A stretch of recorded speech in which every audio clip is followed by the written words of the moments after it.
Hello, hello, and welcome to Millionaires Are Made, the show where we believe that you can grow and be a millionaire in all six aspects of health.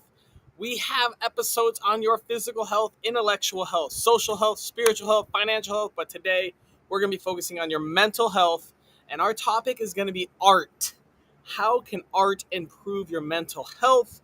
Super excited to check out what we've got and what kind of tips we're going to learn. If you've never seen Millionaires Are Made and this is your first time, this is a show that's built on the fundamental belief that every person you meet knows something that you don't, and there's something to be learned from everyone in this big, beautiful world. So we went and grabbed three awesome guests. They're going to share some tips on how to use art to improve your mental health. One of the biggest topics of today is our mental health, and hopefully we can grow a little bit here and make you a little more happy. In the spirit of authenticity, we don't talk about our tips or advice before the show starts. And most times, I don't even know who's going to be on this episode until we get into the green room backstage about a half hour before the show. It's as real as possible. We do as no bias, no persuasion, just three awesome people in this world sharing from their life journey. So it's going to be great to hear what they got to say. Audience, if you're watching this, please do not be shy. We love comments and we love questions. Please ask them, and we will ask them live as well and put our guests on the spot. It's going to be fun. I do want to give a little shout out here real quick to some of our followers. On Facebook, we got Stanley Bashaganye. Thank you so much for supporting us. We love it. Instagram, Joshua Hernandez. You're amazing. Thank you. On TikTok, Rosalind. And on YouTube, Health Span with Hala. Thank you guys so much for helping us out. We are very happy about it.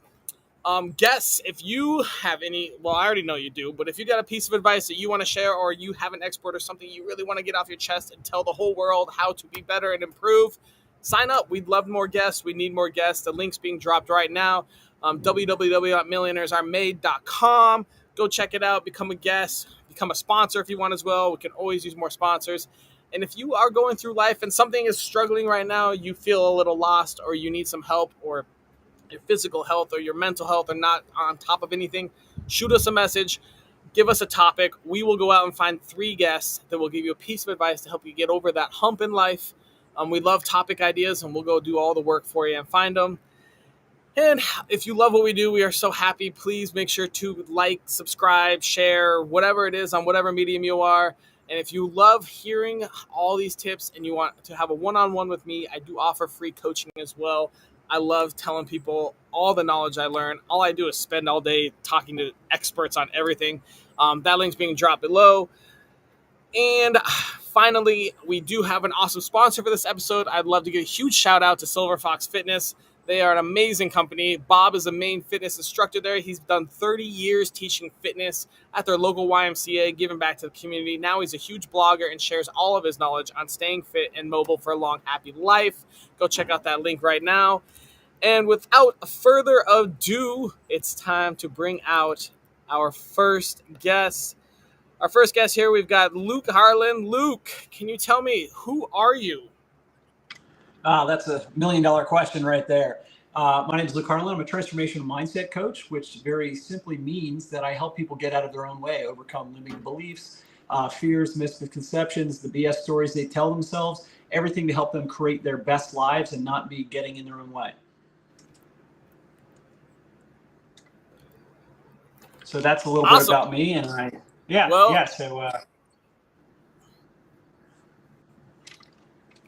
Luke, I got an important question for you. If I wanted to improve my mental health with art, what tiny piece of advice would you give me? Just get started where you are with the available resources you have. Started where you are with. Can you explain a little more what you mean by that? Sure. It's, I think we judge ourselves on perfection when, remember, creating art in any capacity is simply connecting. It's self-care. It's getting our emotions out. It's connecting ourselves with that activity and being creative. And part of that means that just get started, whether it's just a coloring book and you're, going to town on it, or just dancing, listening to music on your phone, or creating movement, or throwing paint against the wall, whatever you have available. The activity itself is the inherent important thing. It's getting creative, it's getting emotional, it's getting in touch with your feelings while you're expressing yourself and doing those activities. It's not about, painting the Mona Lisa or being on the stage at the Met. I love that. I like that idea because a lot of times you think art is only for the big famous people, the Banksies and whatnot, and so art, it's almost like playing like I guess like a recreational like softball league or something. You don't have to be great, you don't have to be perfect, but getting out and doing it is in the Yeah. end goal. Is that what you're saying here? Yeah, that's the activity itself is the exercise. It's not about, judgment. That's the biggest thing. It's like we self-judge all the time. We're always down on ourselves. You don't have to have a bit of talent. Remember, art covers so many things, whether it's listening to music, writing music, dance, movement, singing, anything. Just expressing yourself in an artistic, creative way is the exercise into itself. It's not to be performed for other people. It's just to get you out of your own head. It's to tap into those emotions and to get you feeling in a certain state, which is hyper beneficial in so many ways. When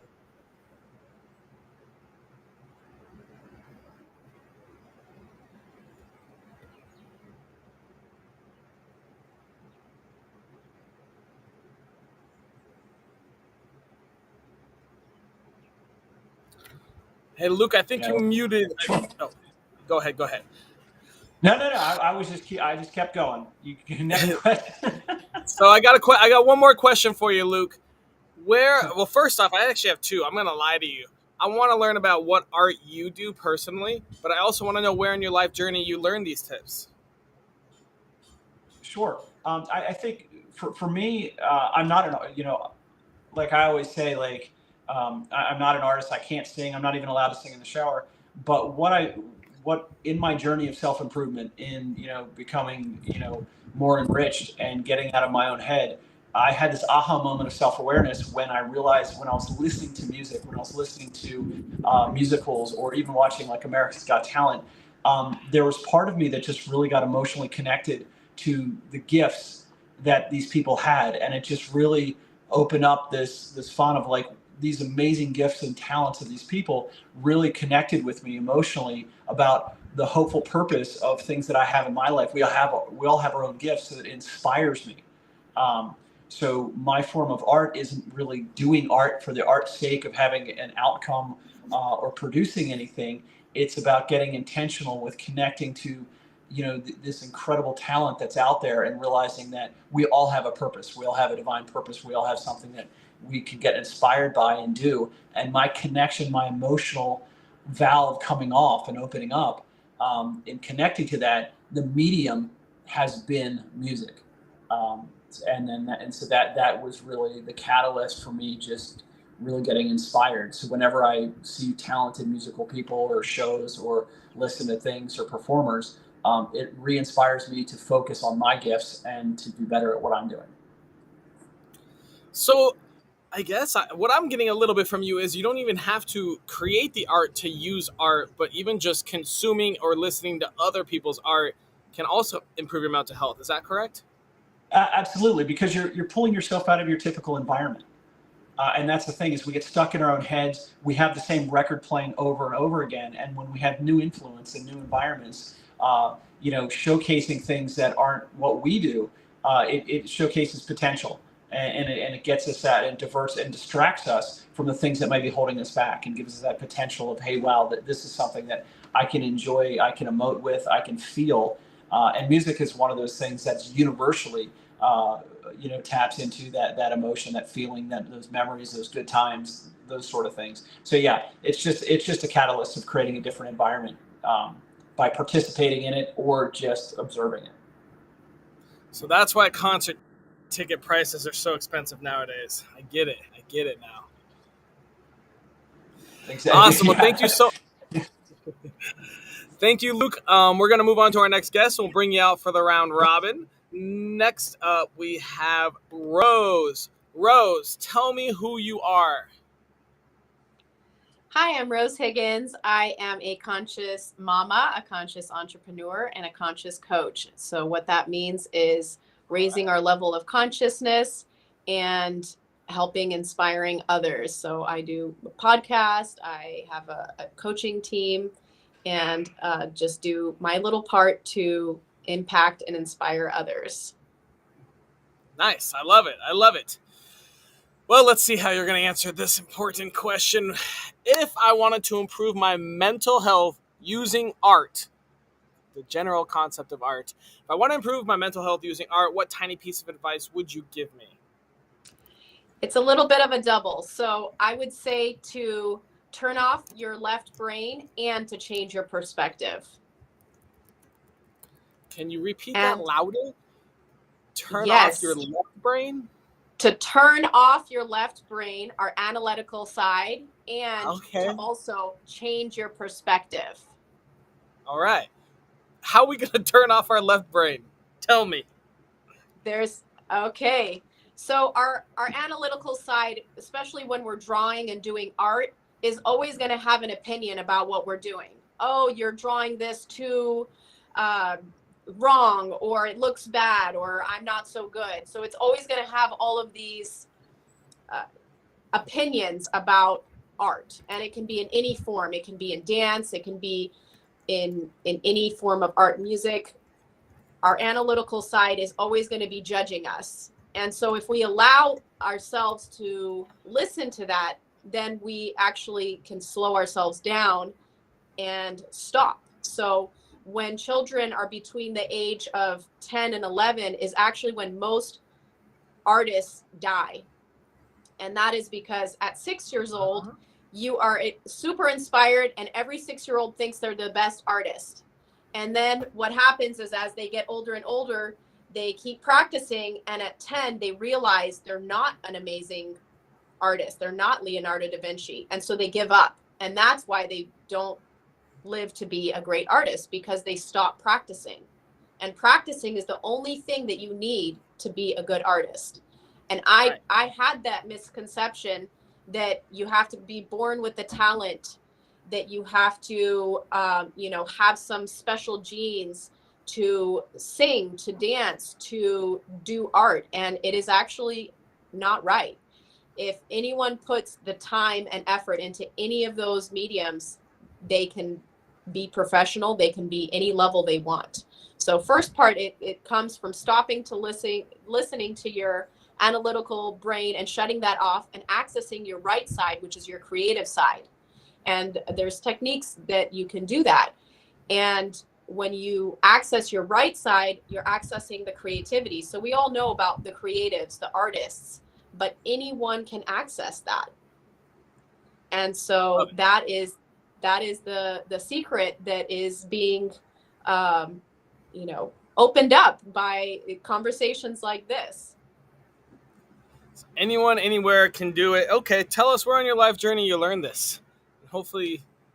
So my mom has been an artist for 50 years, and I grew up watching her do art, and I felt pretty confident that I could do art, but it would take her almost 20. What's that? What kind of art? Oil paintings and watercolors, and but mostly oil painting. And she would take 15, 20 years to perfect an oil masterpiece. And for me, I just felt like that was not a practical thing, and so I stopped doing my art. And 2 years ago, I invited a amazing master artist from California. Her name is Miriam Bricks, and she in 4 days did an oil portrait, and it came to life in front of us, and it really shifted my perspective. And I saw people who had never done art come in and turn what looked like a Picasso into an actual person. Their first try looked like a Picasso. By the end of the weekend, they were drawing. And so I saw the shift before my own eyes, and I experienced it. Even the first painting in 1 weekend was actually pretty good. And I had never done an oil paint from start to finish. So I started to practice every day. I did a 100-day challenge of just practicing portraits. And I started going into, there's a book called How to Draw with Your Right Side of Your Brain. And it teaches all these amazing techniques on how to shut your left side of your brain off and to access your right side. And it gives the analogy of driving on a highway. And when you're driving, in the beginning, when you're driving, you're paying attention to all the signs that are around you, and you're paying attention to holding on to the steering wheel, and you're just focused on all those things. But really, when you're used to drawing, you just go into that mode. So when you're driving on the highway, you're not thinking about all those things because you've already practiced, and you're just shutting off your left side and actually going into your right side. And it's the same thing with drawing. If you shut off your analytical side and stop trying to figure out everything, and you just actually access your right brain, you actually stop hearing the voices around you. You go into what I call the drawing mode, and you can actually access your creativity that way. That is awesome. All right, we're going to have to work on shutting off that left side. Awesome. Thank you so much, Rose. We are going to move on to our next guest, and we are excited to hear from you a little bit later. We're going to say hi to a good friend, Travis. Travis, who are you? My name is Travis Lee, and I am a business coach and personal development coach. I'm also an author, and I work with entrepreneurs to break through their mental health struggles so that they can be more intentional leaders and use their stories to inspire the visionaries of tomorrow and uplift the next generations. Amazing. Sounds like you do good work. Question for you. If I wanted to improve my mental health using art, what piece of advice would you give me? Embrace the messiness and allow yourself the space to be imperfect and intentional. Nice. One of my favorite quotes is, "From chaos stems creativity." Glad you just said that. It just came in my head. Tell us more about that, Travis. So there's this misconception that you think of art and it has to be perfect and beautiful, but when you're in your own head and you just need an outlet, the best way to release that energy is to be chaotic. Allow yourself the comfortable space to just let it all out. And I found that the best way to do that is to just take a piece of paper, and it could be whatever you're feeling, write it out and scribble whatever, kind of like a toddler. They don't really know the words to express exactly what they're feeling, but they know that, hey, this crayon, this is making me feel really good right now, just to scribble and get it all out. Afterwards, they feel better. And it's the same no matter what your age is. You can just release that energy and go back to what you're doing without ever having to hold on to it. Nice. And Travis, where on your life journey did you learn this advice? it started at a really young age for me, dealing with stressful situations and being in a lot of chaos. My best coping mechanism was to just hide away, and I would scribble for hours, and whatever popped up on the page was there. And I could either hold on to it as a memory of what I was feeling to go back and reflect, or I could just release it, throw it away, burn it, and I don't have to hold on to it anymore. Awesome. I love it. All right, Travis. Well, I think we're going to bring everyone else out here real quick. We'll get Rose out here and Luke, and let's go over each other's tips. Luke, can you real quickly refresh what your tip was?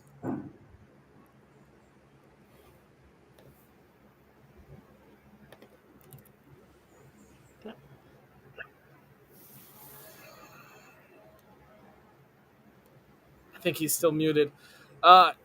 Rose, can you? No, I'm sorry. I was start with whatever resources you have available. Whatever resources you have. Awesome. Rose, tell us your thoughts on Luke's tip.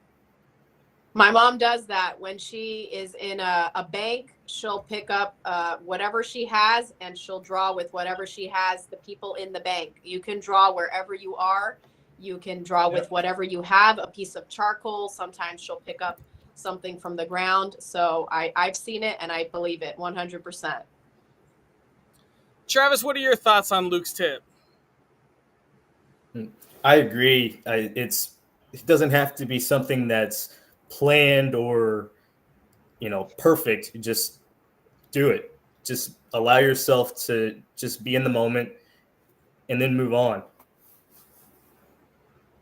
I love it. Okay. All right. Rose, can you refresh what your tip was for us? To shut off your left brain, so access your creativity and change your perspective. Travis, what are your thoughts on that? How many brains do you use?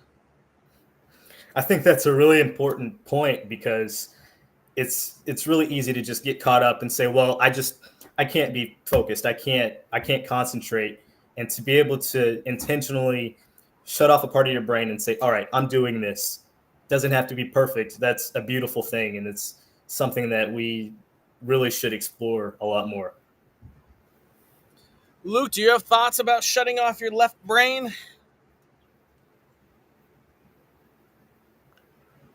I think you're muted again.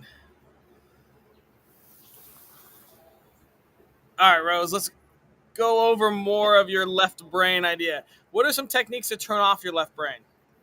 So that's, yes. So if you change your perspective on how you're doing your art, so you can turn your piece of your reference upside down, you can look in a mirror, you can, try to draw the opposite. So instead of drawing whatever you're focused on, you look at the outside of it instead. So just changing your perspective, that can help to take your focus off of your left brain and access your right brain.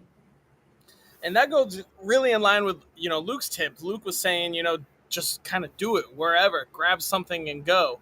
Luke, do you have what are your thoughts on the left brain and how to turn off your left brain? All right, that question goes to you, Travis. How do you turn off your left brain? What's your favorite way to just do art? For me, just throw on some music, pull out a notepad or even just a tablet, and I just kind of brain dump and just let everything flow. And afterwards, I look at it and I think about what emotions were coming from that. And then I let it go. I move on with my day. All right, we've got a question from the audience for you guys. What is the most you've ever, if you have done it commercially, what's the most you've ever made on a piece of art that you've sold? I've only sold one piece about 20 years ago when I was a teenager for $600. Nice. Why didn't you try to sell more? I will. Now that I'm getting back into art, I will. I mean, as a teenager, you sold a $600 art piece. For me, I feel like that'd be like motivation to go, create more and do more. Yeah. That's crazy that you stopped, right? Yep. Yeah. Yeah. Hindsight's 2020. Travis, Luke, have you guys ever sold a piece of art? I've sold one for $100 back when I was in middle school, I believe. I love it. Awesome. Luke, tell me you've sold one and we were a teenager too. No, I did one of these church marriage get together young things where we did pottery and we had to paint it all and painted animals on it. Each animal didn't look anything like the animals intended to be. Those sat in the garage for like 10 years and then I sold them at a yard sale. So I think a whopping $20 for like 10 plates of animals that looked like they were mutated. So that is my artistic/autistic ability, was about $20. I love it. So that just helps to show that, all you guys love art, you doing art, you're all artists, and yet you're not monetizing it. You're keeping it as a hobby or at least just using it to improve your mental health. So if you're out there wondering about art, you don't have to be a perfect person or sell it. Like a lot of things that we do aren't for money, right? They're not for profit.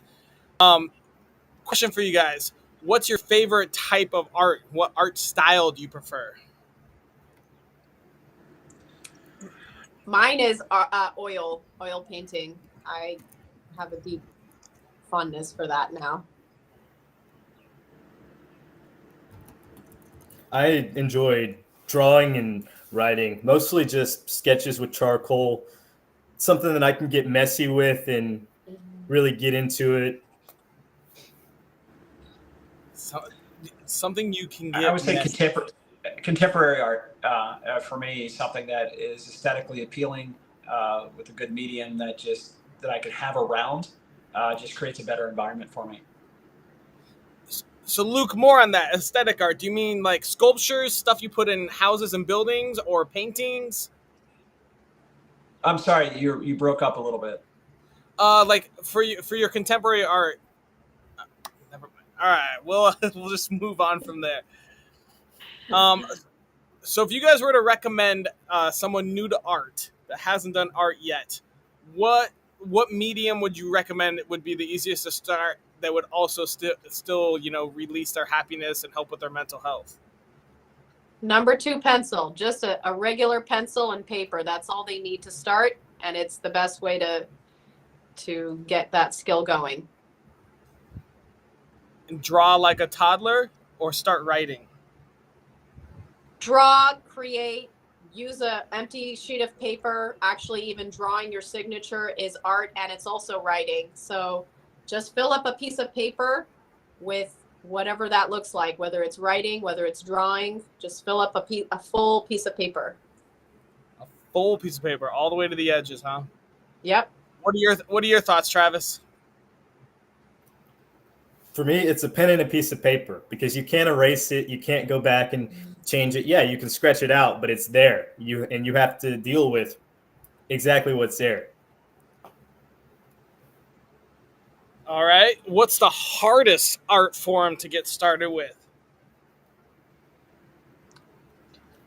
I would say, what's that? Stipple?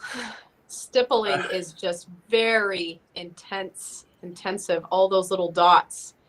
That would take a lot of discipline. What is stippling? It's when you have millions and millions of little dots, and that Like with a pen? Yeah. an art piece. Yes, stippling. Yeah, Interesting. there's some amazing art pieces from stippling, but it is very challenging. So it's just with a pen, but yeah, I would say that that's one of the more challenging for me personally. All right, we've got a loaded question from the audience, and we have 30 seconds to answer it. What are your thoughts on AI affecting art nowadays? It's not art Question.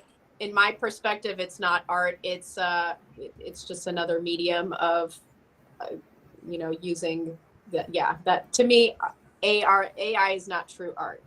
True art is done on either from a human being. Okay.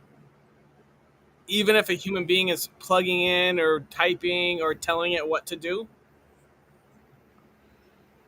It also depends on what it's for. So if you're using it to inspire people, I have a hard time getting inspired from an AI image personally. So I think it's also a very personal experience. If you're an artist, if you're just looking for some image to fill in like a social media post, I'm fine with AI. But if you're looking for a true art piece, you can't replace humans. In my Travis, Luke, thoughts on that? I would have to agree. To me, art is something more tangible, and it gets your brain really flowing, and it allows you to be creative. And when you type something into a computer and just produce it, it takes away that creativity that makes us human and allows us to connect. And I think that's the biggest part of art, is being able to connect even just with yourself in a way that allows you to just be and to exist in a space that's comfortable. Wow, I like that, Travis. Thank you so much. All right, guys, we are towards the end of the episode. We've got one big task we have to do. It is called our daily challenge. We must come up with a challenge that can be done every day. It takes less than 5 minutes, costs $0, and is available to anyone in the world from Zimbabwe to Kathmandu. What thoughts do you guys have? So I'll start. My challenge is to change your perspective. So if you're doing art, draw upside down, draw in a mirror, draw, with like a different a different perspective than you normally would. If you're applying it to any other art, do the same thing. Just try to see things from a different perspective. Watch yourself on a video if you're dancing, or try to change it up, change your perspective. Any other thoughts? Yeah, I would say pick one thing and do it with enthusiasm, like you're an 8-year-old boy with like a superhero costume on. I think get rid of any self-judgment, just do it and connect with whatever you're doing on an emotional level. Yeah, I mean, what do you think, Travis? I think we definitely need to create art every day, correct? Yes, and just give yourself the grace and the ability to just exist in that moment. It doesn't have to be perfect, and it doesn't have to be something planned. It could just be, hey, I'm really struggling right now, or I just need to take a moment to myself. Just pull out a piece of paper and just let those emotions out. And it could be just, a couple of seconds of, hey, I need to just connect with myself again and back away from everything else, just to exist in this moment and reconnect with my environment, and even just a physical environment to get those thoughts out and get the creative juice flowing, and just open up the floodgates. Just scribble and allow the words to come out if you have a lot to say but don't have anyone to say it to. I like it. So I think for our daily challenge, we're going to do this. Grab a pencil and a pen, and you have to put the pencil to the pen for 5 minutes every day and create some sort of art. It can be a drawing, a poem, lyrics, or even just a story. How does that sound? Absolutely. Perfect. Yeah. Something anyone can do anywhere. You can do it anywhere, anything. I mean, I guess if you don't have pen and paper, you can draw it in the sand. I don't know, whatever you want there, but do something. And I almost want to add, share it publicly. How do you guys feel about that? Yep, 100-day challenge. Do a drawing 100-day challenge or a creative 100-day challenge. I like Is that. that what- It makes it real. It makes Cool. it an actual physical thing. So Oh man, I mean, you guys are gonna have me drawing for the next week. God dang it! I don't even. I might be writing silly poems. We'll find out. Awesome. All right, guys. Well, that is the end of our episode. Then we found our daily challenge. Thank you guys so much. I'm gonna wrap this show up.